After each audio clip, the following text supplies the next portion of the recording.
En Selah, así somos. Tenemos un lugar diseñado especialmente para ti. Disfrutamos de ver matrimonios felices. Es por eso que creamos Café para Dos. También nos encanta aprender en familia, y Hogares Selah es el lugar ideal para hacerlo. Estamos convencidos que las finanzas son parte indispensable de nuestra vida, así que aprendemos a manejarlas correctamente en los cursos financieros. Cada miércoles hay una extensión de Selah cerca de ti. Iztapalapa, Tláhuac, Iztacalco y Coyoacán. Asiste a una sede. ¿Crees que la iglesia es aburrida? ¿No has asistido a la barra libre, donde los jóvenes de todas las edades encontramos diversión ilimitada? Aquí aprendemos a lo grande sin importar nuestro tamaño. Club Selah recibe con los brazos abiertos a los más pequeños. Si quieres conocer más sobre nosotros, cantar, bailar y ser parte de una gran familia, tienes un lugar reservado cada domingo a las 9 a.m., 11 a.m. y 1 p.m. ¡Te esperamos!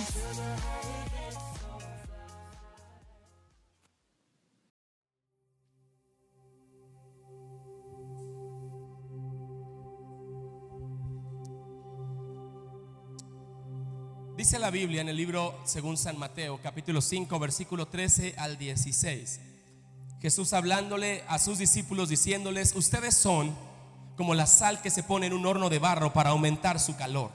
Si la sal pierde esa capacidad, ya no sirve para nada, sino para que la tiren a la calle y la gente la pisotee.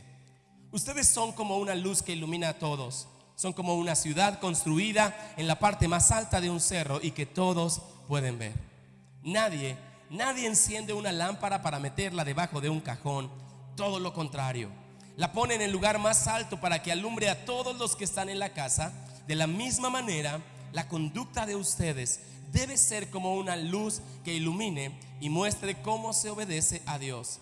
Hagan buenas acciones, así los demás las verán y alabarán a Dios, el Padre de ustedes que está en el cielo. En esta mañana, antes de iniciar la predicación, antes de iniciar la palabra, me acompaña mi mamá. Ustedes la conocen, ellas han sido pastores y apóstoles en la Ciudad de México. Denles un aplauso, denle la bienvenida. Y aprovechando que ella está aquí, quiero ofrecerle una muy sincera disculpa. Cuando yo era niño, tenía una curiosidad impresionante. La verdad, la curiosidad que tenía en casa me hacía que en cuanto me regalaban mis juguetes, antes de mirarme, yo recuerdo una vez que me regalaron un carrito a control remoto rojo en Navidad. Y lo abrí, lo empecé a correr 5 minutos y empecé a mirar que cuando yo giraba la palanca, las rueditas se movían. Así que levanté el carrito, lo miré por abajo y dije: ¿cómo diablos funciona que yo muevo acá y se mueve acá? Y luego me di cuenta que al apretar un botón prendían unas luces. ¿Cómo prenden las luces? Y descubrí que en la parte de abajo de los juguetes hay un tornillo. Corrí rápido por un desarmador, abrí el juguete y empecé a mirar todo lo que había adentro. Los cables, los circuitos. Empecé a darme cuenta que había un motor eléctrico, una transmisión. Pero cuando estoy así con mi fascinación en el carrito, así a lo largo, como esas cosas de película, yo estoy viendo en mi carro y a lo largo veo un reloj despertador blanco, precioso, nuevecito, el regalo de mamá a mi papá. Y entonces empiezo a pensar: ¿cómo funciona el reloj? Fui al reloj, lo tomé y casualmente había también un tornillo en la parte de abajo. Así que lo empecé a desatornillar y quedé fascinado con las manecillas, quedé asombrado con los engranes, quedé asombrado con la cuerda, la capacidad del despertador. ¡Wow! Y a ver qué habrá de tal. ¡Pum! Que me explota la cuerda, de todo un resorte enredado. Me explotó, salieron engranes por allá, manecillas por allá. Vi el despertador y dije: el problema va a ser armarlo de nuevo. Así que como pude, puse nada más las manecillas en su lugar, los tornillos en la parte de abajo y volví a poner el despertador en donde estaba. Fui yo, mami, lo siento. ¿Cómo funcionan las cosas? ¿Sabe? No dejo de asombrarme en la actualidad la vida de la iglesia. La iglesia para muchas personas es objeto de su desprecio, de su crítica. Muchas personas no han entendido la vida de la iglesia.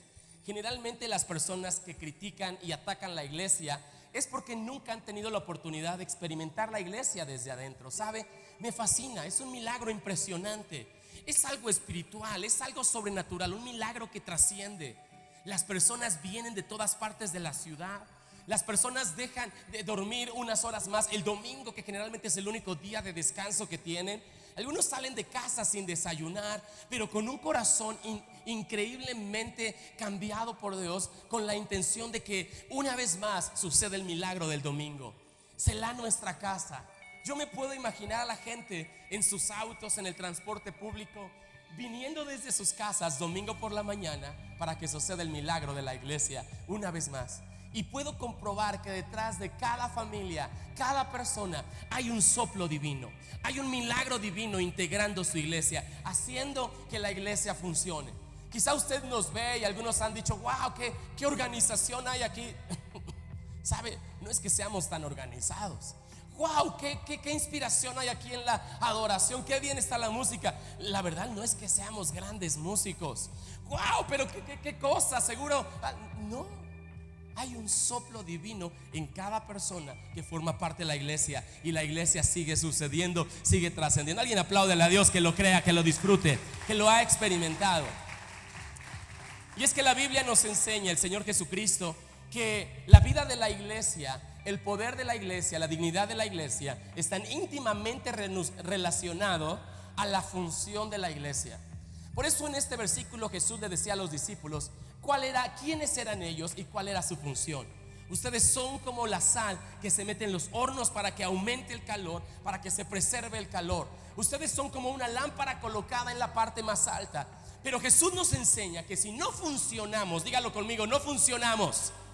Si no funcionamos tal y como Jesús nos ha diseñado que funcionemos, entonces seremos pisoteados, despreciados. Seremos ahuchados por la gente. La gente mirará a la iglesia con desprecio. La gente mirará tu vida con menosprecio. Empezarán a humillarte si no funcionamos. Así que la clave de la vida de la iglesia está relacionada. La identidad de la iglesia está íntimamente relacionada a la función que la iglesia tiene. Si no funcionamos como iglesia, aunque seamos iglesia, en realidad no estaremos viviendo como iglesia. ¿De qué nos serviría que seamos la luz de este mundo, que seamos la sal de la tierra? ¿De qué nos serviría que tú y yo seamos los únicos embajadores del reino de los cielos, o que seamos los únicos portadores del mensaje de salvación? De nada nos serviría que tú y yo seamos las únicas personas a quien Dios ha autorizado para usar su poder, el poder sobrenatural, si no funcionamos adecuadamente. ¿De qué le serviría a este mundo que haya una embajada del cielo aquí en la tierra si la embajada está cerrada? ¿De qué le serviría a este mundo que haya personas en los cuales se ha depositado el poder para sanar toda enfermedad si aquellos en los cuales ha sido depositado ese poder no están funcionando adecuadamente? Entonces, lo que ha sucedido es que hemos mirado en la historia de la iglesia como la iglesia, cuando no funciona como iglesia, es despreciada. Pero cuando la iglesia recuerda su identidad, su ADN, y empieza a funcionar según el diseño original, algo sobrenatural sucede. Este mundo entonces ya no se va a pique. Las ciudades no es que vayan decreciendo. Cuando la iglesia funciona, cuando los hijos de Dios funcionamos adecuadamente, entonces hay esperanza para la sociedad en la que vivimos. Dejemos de pensar que los culpables de las tragedias son los del petróleo, los del dólar, los del gobierno, y empecemos a darnos cuenta que somos nosotros, la iglesia, los que tenemos que funcionar como lo que realmente somos, la iglesia de Jesucristo. Voltea con tu vecino con amor, dile: funciona adecuadamente. Porque ¿qué tal que tú tienes un gran talento, una gran unción, un gran potencial de cambiar vidas, pero si no estamos funcionando adecuadamente, de nada sirve? En alguna ocasión, cuando yo leía la Biblia, dice la Biblia, hablando de Adán y acerca de Jesucristo, que por la desobediencia de uno, es decir, de Adán, muchos fueron constituidos pecadores. Toda la descendencia de Adán, por la desobediencia de Adán y de Eva, muchos, todos sus hijos, nietos, fueron constituidos pecadores. Pero luego la Biblia nos habla que por la obediencia de Jesucristo, ahora muchos podemos ser salvos, podemos ser justificados. Pero esa misma pregunta sigue activa en cada uno de nosotros. En ti está la oportunidad de obediencia o de desobediencia. Si tú obedeces, si tú empiezas a funcionar como lo que somos, la iglesia de Jesucristo, mucha gente va a ser salva. Pero si nosotros no funcionamos, no obedecemos, detrás de nosotros habrá muchas personas en pecado que no encontrarán la esperanza de salvación para su vida. Por eso esta serie llamada Conexión, donde hemos tratado de compartir, de explicar, de animar lo que la iglesia es, queremos terminar con esta palabra poderosa: funciona. Díganlo conmigo fuerte: funciona. Otra vez fuerte: funciona. Y hoy quiero, hicimos una ilustración con un pequeño láser. A ver, ayúdenme por favor. Trajimos un pequeño láser por acá. Ni mi cuenta se habían dado, pero acá tenemos un pequeño láser. Sharon tiene ese láser. Y les voy a platicar, miren cómo funciona la iglesia, ¿no? Dios envía bendición por allá. ¿Ahí dónde está? Wow. Y se conecta con Krish. Se conecta con... ¿Quién está acá? Lulu, con Lourdes. La iglesia nos conectamos a la fuente de luz. Ahí estamos conectados unos a otros. Pero de repente podemos, a ver aquí enfrente, bendecir no solamente nuestras vidas, sino empezar a bendecir nuestra nación. Empezar a bendecir a todas esas personas que necesitan a Cristo. Parece que lo que estás haciendo no es tan importante ni es tan reconocido, pero es una parte del cuerpo de Cristo. Y no hay partes en el cuerpo de Cristo que no tengan que funcionar, que no sean necesarias para que traigamos bendición a nuestra nación y a nuestra ciudad. Alguien apláudale a Dios que está entendiendo este mensaje. Gracias, chicos, gracias, chicas. A veces pensamos: es que pastor, ¿yo qué puedo hacer en la iglesia?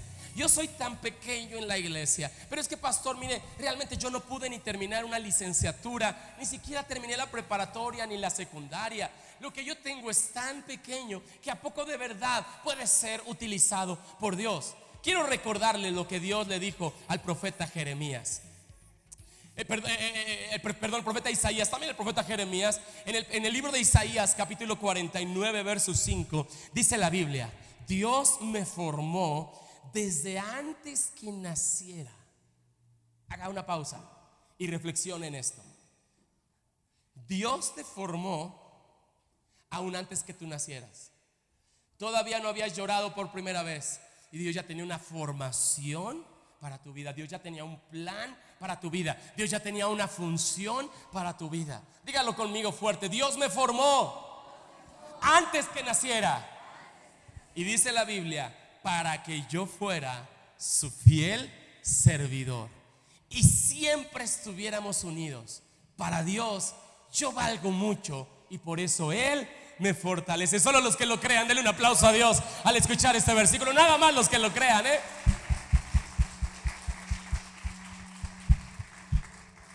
No todos en la iglesia podemos ser pastores. No todos en la iglesia podemos ser músicos. Dios no quiere, Dios no necesita tantos reyes, tantos actores, pero sí hay una función especial que Dios preparó para tu vida. Hay un trabajo, hay una misión especial para ti. Y saben, a veces llegamos a Cristo, somos salvos y le entregamos nuestra vida y empezamos simplemente a vivir para nosotros mismos, a disfrutar nosotros mismos, si acaso nuestra familia, de la bendición de Dios para nosotros.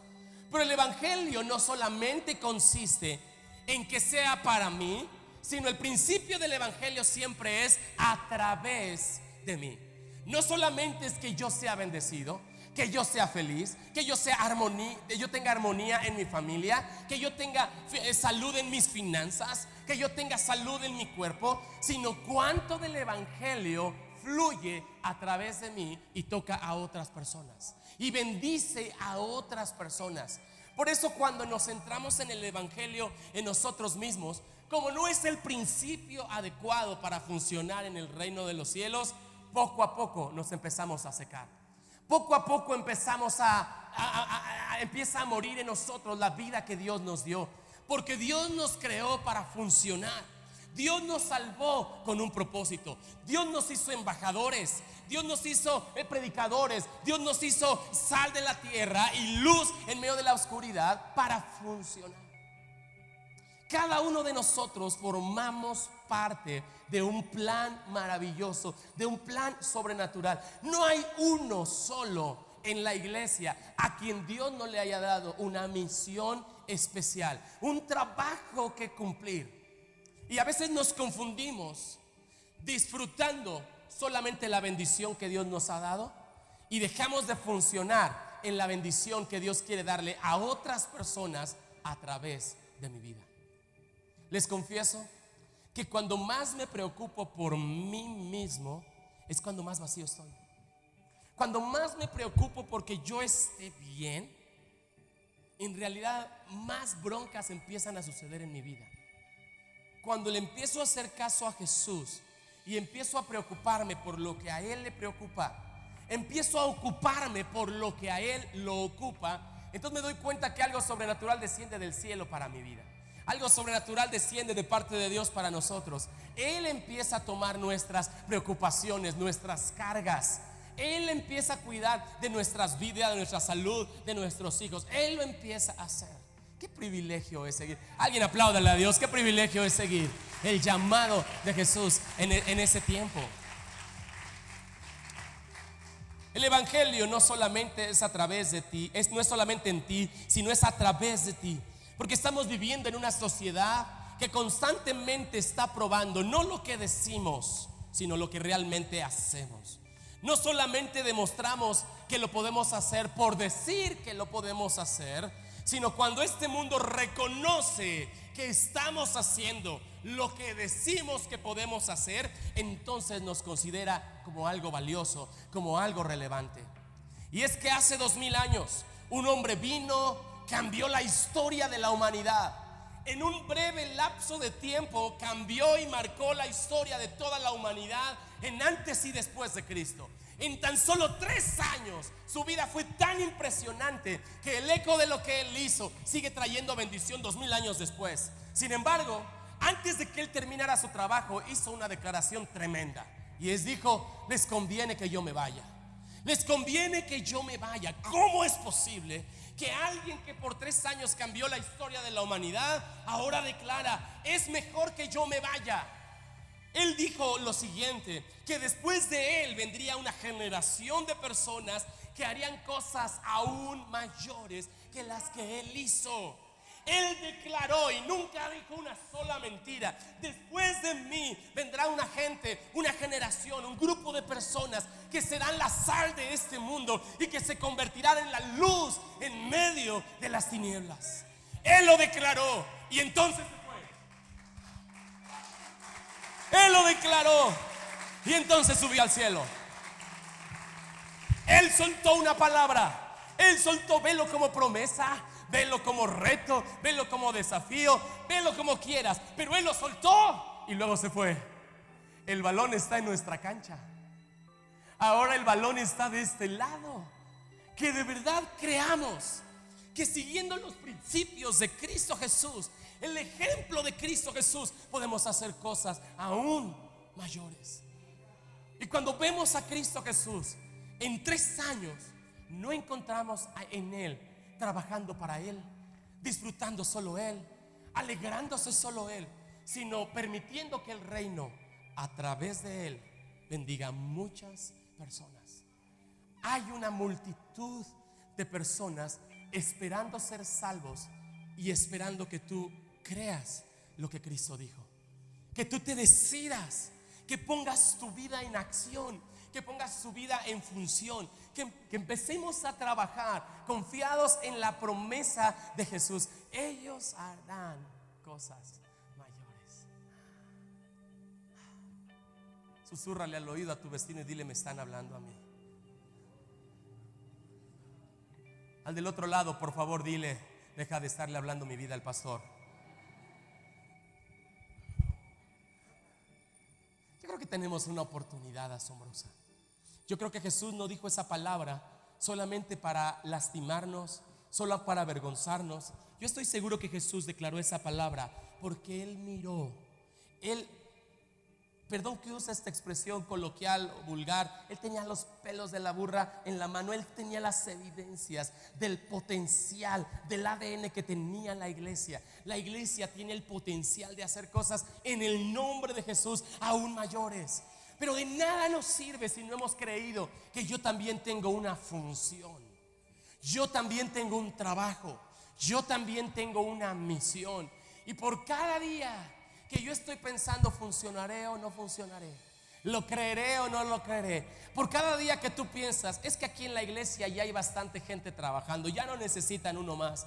Cada día que tú piensas, es que seguro el gobierno tiene gente calificada para hacer este trabajo y yo no puedo hacer algo de eso. Cada día que tú piensas, es que las demás personas son los que tienen el dinero para hacer este trabajo. Cada día que tú lo piensas, miles de personas pasan una eternidad sin Cristo. No estás descubriendo el máximo potencial que hay en la iglesia.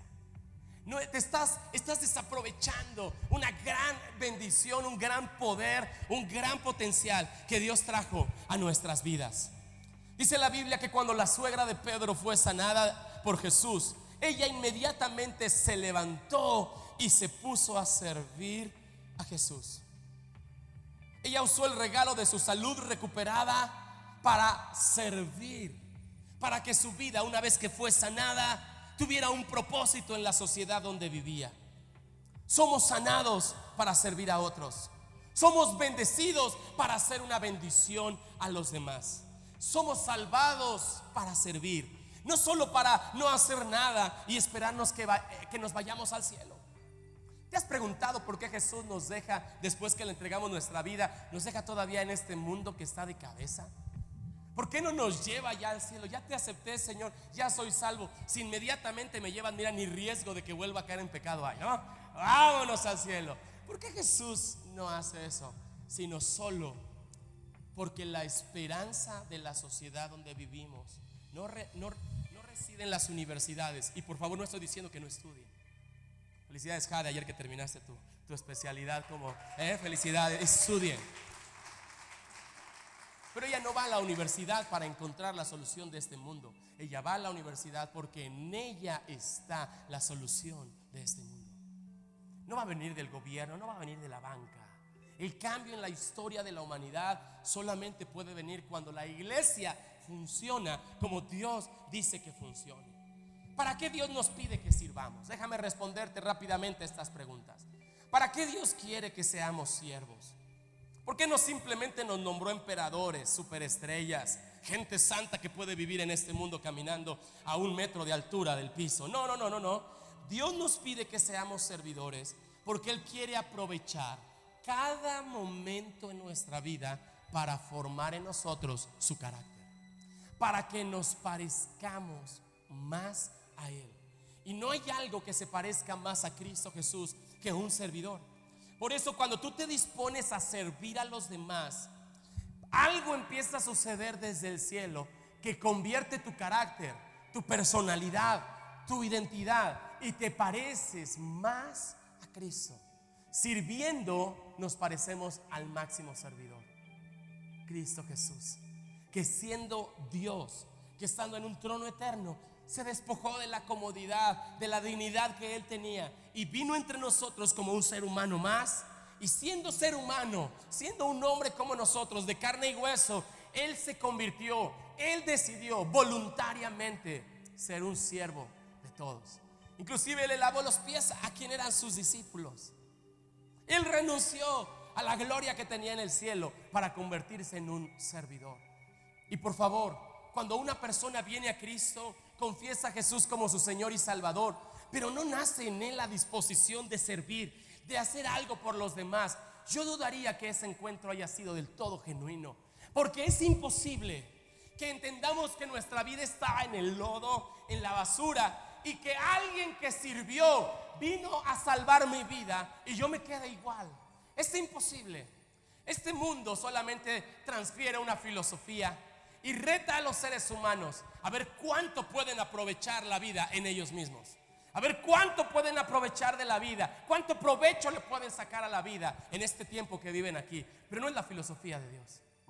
Cristo Jesús nos enseña que el que quiera ser el más importante tiene que ser el servidor de los demás.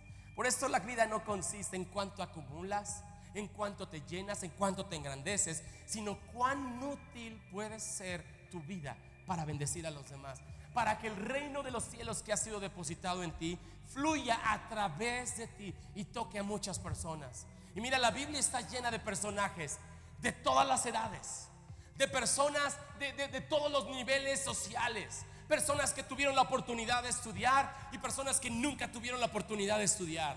La Biblia nos habla de personajes jóvenes, de personajes ancianos, nos habla de hombres, nos habla de mujeres, y lo único que vemos en ellos fue que ellos estuvieron dispuestos a ser usados por Dios, a que algo a través de su vida sucediera en la sociedad donde ellos vivían. Y a Dios no le importa que tú pienses que no tienes la preparación o el patrocinio o la experiencia. Lo que Dios está esperando es que le creamos, que le creas que Él puede usar vasijas rotas, que Él puede usar vasijas de barro para depositar grandes tesoros y a través de ellos bendecir a los demás. Este es un tiempo donde la iglesia estará tomando una gloria que nunca antes había tenido. Y esa gloria vendrá, uno, por estar conectados con Dios, pero dos, por entender claramente que Dios tiene una función para mi vida. A mí me sorprende cómo en generaciones anteriores podemos conocer la biografía de grandes hombres de fe. David Brainerd, grandes predicadores reconocidos, un solo hombre. Pero en la actualidad yo veo que Dios está cambiando las reglas del juego. Ya no está cambiando la historia de una nación por el trabajo de un hombre, sino por el trabajo de la iglesia que le crea a Jesús. En este tiempo no va a haber quizá tantos famosos renombrados, pero sí habrá un impacto de la iglesia como el cuerpo de Cristo, y el nombre de Jesús será el que sea glorificado y exaltado. Todos sabremos que sin Él habría sido imposible haberlo alcanzado, que no teníamos los recursos, la fuerza, nuestras vidas no eran tan perfectas, pero su amor nos escogió para servirle. Su amor nos escogió para bendecir a alguien más. Ayúdame a predicar. Toma a tu vecino por los hombros, sacúdelo y dile: funciona, funciona, funciona en el nombre de Jesús. Número 2, Dios nos pide que sirvamos, porque cuando servimos a Dios podemos comprobar su poder a través de nuestras vidas. Número 1, porque Él va formando su carácter. Número 2, podemos experimentar cuán poderoso es Dios a través de nosotros cuando lo servimos. Empieza a orar por los enfermos en tu colonia. Pero pastor, yo todavía estoy enfermo. No importa, ¿le crees a Dios? ¿Crees que Dios puede sanarte? Empieza a orar por los demás. Estoy seguro que eso será una oración que se eleva al cielo. Estoy seguro que un milagro sobrenatural, el poder de Dios experimentarás en tu vida y a través de tu vida. Pero pastor, yo todavía no tengo una familia muy organizada. ¿Sabe que a veces todavía nos peleamos? Sí, no somos perfectos. Somos una obra en progreso de construcción. Pero yo no voy a esperar a que mi vida sea perfecta para que empiece a funcionar como Dios quiere que funcione. ¿Sabes? Moisés todavía tenía muchos problemas en su familia cuando le creyó a Dios y salió a liberar al pueblo de Israel. Pedro tenía problemas en casa. ¿Sabes qué? David tuvo problemas en su familia, todavía iba a cometer grandes errores, pero él no se esperó hasta decir: cuando yo sea perfecto, entonces voy a empezar a funcionar. Ellos le creyeron a Dios y empezaron a servir a Dios y cumplir su propósito. Y número 3, Dios quiere que le sirvamos, sirviéndole a los demás, porque de esta manera el mundo en el que vivimos puede experimentar que Dios los ama. Este mundo piensa que Dios está ensañado en hacer mal. No sé en qué momento los seres humanos creyeron que el autor de las tragedias era Dios. Cuando algo malo pasa, le reclaman a Dios. Si algo bueno sale, van y lo agradecen a un santo, van y se regocijan por su buena fortuna. Pero si algo malo pasa, van y se lo reclaman a Dios. Y sabes, este mundo está esperando que hombres y mujeres como tú y como yo les demostremos que Dios les ama. Les demostremos que lo que dice la palabra de Dios es verdad. Dios ama a este mundo. Dios está esperando que tú y yo, a través de una actitud de servicio, funcionemos amando a los demás tal y como Dios les ama. En este tiempo, amigos, a mí me impresiona En esta congregación, quizá el 50% de las personas están involucradas en algún ministerio. Lo hacen de manera voluntaria, alegre, contentos. No contamos con todos los elementos o todos los recursos, no tenemos todo el equipamiento necesario, pero eso no impide que funcionemos como iglesia. Me impresiona porque cuando tú ves, llegaste a esta reunión y tomaste este lugar y empezaste a cantar a Dios, sabes, detrás de eso hay un montón de personas editando video, conectando cables, ensayando música, preparando una cámara. Hay un montón de personas invirtiendo dinero para que haya sillas, para que haya equipamiento. Hay un montón de personas que le hemos creído a Dios. Y si el esfuerzo de 150 personas puede bendecir a 300, ¿te imaginas lo que 300 podemos bendecir? 300 personas que le creamos a Dios, 300 personas que comprendamos. Es tan valiosa la salvación que he recibido que no me la puedo comer yo solo, que no me la puedo acabar yo solo. Es tan impresionante el poder de Dios que ha demostrado a mi vida que es injusto que no lo comparta con los demás. Y esta mañana, amigos, hemos preparado una pequeña exposición de diferentes servicios ministeriales. Hay muchas áreas en la iglesia y a través de la iglesia donde podemos empezar a servir a los demás. ¿Sabes? No te digo esto porque tengamos una carencia de manos. No, me encanta. Son tan increíbles los voluntarios en Selah que con una cuarta parte de los que hoy sirven lo hacen tan increíble. Podríamos producir una reunión hablando desde la perspectiva de producción. Pero no es eso. Lo que necesitamos no es bendecir a una iglesia. Necesitamos, Dios nos ha llamado para bendecir a una ciudad. ¿Sabes cuántos pastores necesitaremos? ¿Sabes cuántos voluntarios como anfitriones para dar la bienvenida necesitaremos? ¿Sabes cuántas personas que se comprometan en serio a orar?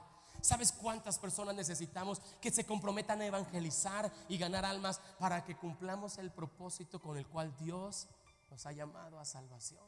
Y es ahí cuando Dios se encuentra como cuando se encontró con Isaías, preguntando: ¿a quién enviaré? ¿Y quién hará? ¿Quién irá? ¿Quién les dará mi mensaje? Y un hombre le creyó a Dios. Él le dijo: heme aquí, Señor, envíame a mí. ¿Sabes? Hay preguntas que solamente tienen una sola respuesta correcta. Solo hay una. Hay algunas preguntas que se hacen que solamente hay una sola respuesta certera. Solo hay una respuesta. Cuando Dios pregunta: ¿a quién enviaré?, la única respuesta adecuada que podemos decirles es: heme aquí, aquí está mi vida, envíame a mí.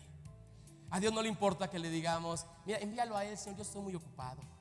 Señor, mira, yo no estoy muy preparado. ¿Por qué no aquel? Mira, se ve como que tiene más tiempo en la iglesia.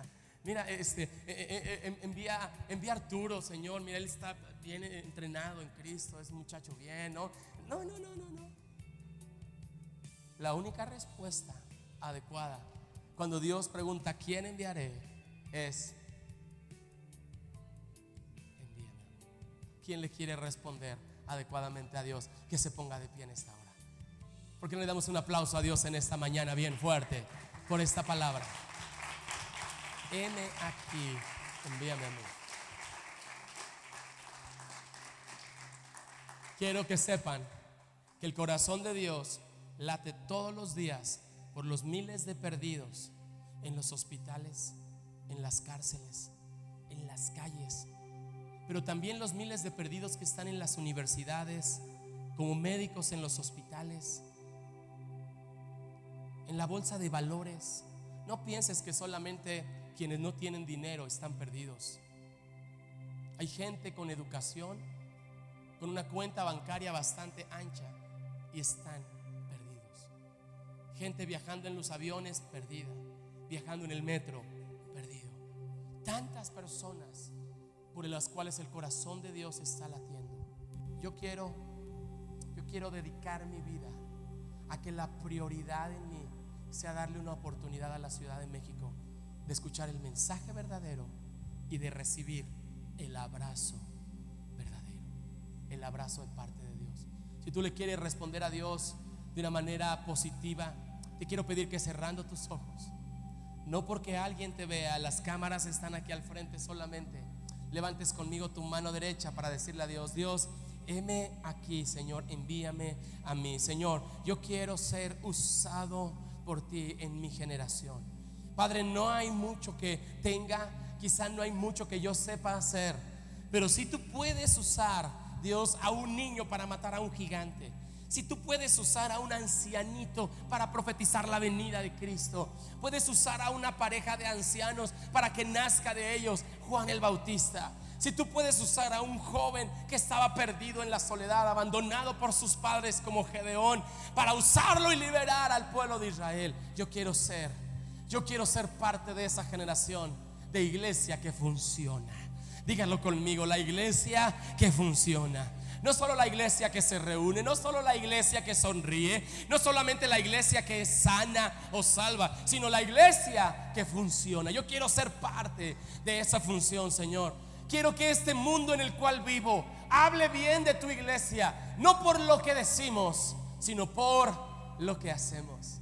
Señor, yo quiero demostrarle a este mundo que hay una iglesia que puede ser usada por ti para abrazar, para sanar, para bendecir, para suplir, para prosperar, para servir, para limpiar. Hay una iglesia que va a hacer cosas mayores que las que tú hiciste, porque entendemos cuál es nuestra función en el reino de los cielos. Yo quiero servirte desde mi trabajo, con la licenciatura que tengo. Yo quiero servirte ganando almas. Yo quiero servirte impulsando tu iglesia. Yo quiero servirte teniendo compasión por la gente que pones a mi alrededor. Yo quiero servirte. Yo quiero funcionar.